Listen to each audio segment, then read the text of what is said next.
Face less e ticketing system police traffic वाला ticket issue नहीं करेगा, बल्कि ये जो हमारे कैमरे लगे हुए हैं आप देख सकते हैं, तो इधर से उनकी एविडेंस बेस्ड जो है वो टिकट इशू होगा जो उनके घर पे डिलीवर होगा। ट्रैकर सिस्टम इंट्रोड्यूस किया है हैवी व्हीकल्स के अंदर, तो वहाँ से वो डायरेक्ट मॉनिटरिंग होती है, वो भी ऑटोमेटेड है। डीआईजी ट्रैफिक कराची पीर मोहम्मद शाह साहब मेरे साथ मौजूद हैं। सर, सबसे पहले तो ये बताइएगा ये किस सिलसिले में कैंपेन चलाई जा रही है और इससे आगे चलकर आवाम को क्या फ़ायदा पहुंच सकता है? देखिए, ये हम फेसलेस ई टिकटिंग सिस्टम जो इंट्रोड्यूस होने वाला है अगले माह से, तो आवाम का फ़ायदा ही फ़ायदा है इसके अंदर।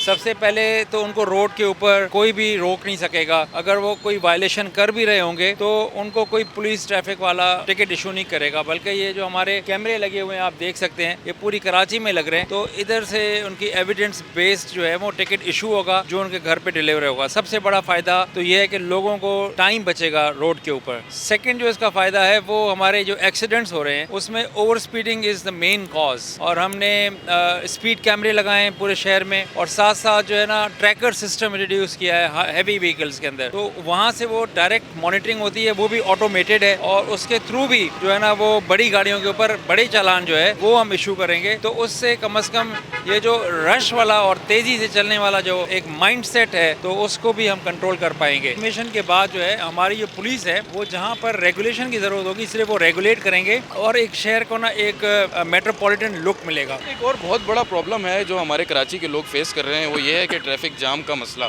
जगह जगह ट्रैफिक जाम, उसका क्या मेन कॉज है? कहाँ पे हमारा शहर जो है वो लैग कर रहा है? तो इस चीज़ से हम कैसे बच सकते हैं? देखें, हमारे कराची की सड़कें किसी भी बड़े शहर की सड़कों से चौड़ी हैं। आप लाहौर की मिसाल ले लें, लाहौर की सड़कें इसका अशर अशीर भी नहीं है, लेकिन प्रॉब्लम सिर्फ ये है कि हमारे यहाँ जो मैनेजमेंट है वो ठीक नहीं है, और हमारे यहाँ जो प्रॉब्लम आता है वो शाम के 3 घंटे हैं, यानी कि 5 के बाद आप 8 बजे तक कराची में हर जगह आपको जैम मिलेगा, क्योंकि बहुत सारे लोग जो हैं कराची में छुट्टी के टाइम पर घरों को जा रहे होते हैं। जब हमारे ऑटोमेटिक सिस्टम इन प्लेस होगा और हमारे जो सिग्नल्स हैं वो भी ऑटोमेटेड होंगे तो इंशाल्लाह ताला इससे बेहतरी होगी। और जो अंदरूनी शहर की सड़कें हैं वहाँ पर इंक्रोचमेंट्स का मसला है, और वो भी हमारे जो म्यूनसिपल कमिश्नर हैं और हमारे कमिश्नर कराची हैं वो भी उसके ऊपर एक्शन ले रहे हैं, गाय बगाए होते रहते हैं। तो वहाँ का इशू जो है जो मेन रोडों से हटकर है वो वहाँ पर पथारे, रेड़े, रोड का ख़राब होना, ये भी कॉन्ट्रीब्यूटिंग फैक्टर्स हैं। सर, ये बातें तो होती रहेंगी। इस वक्त as a DIG Karachi traffic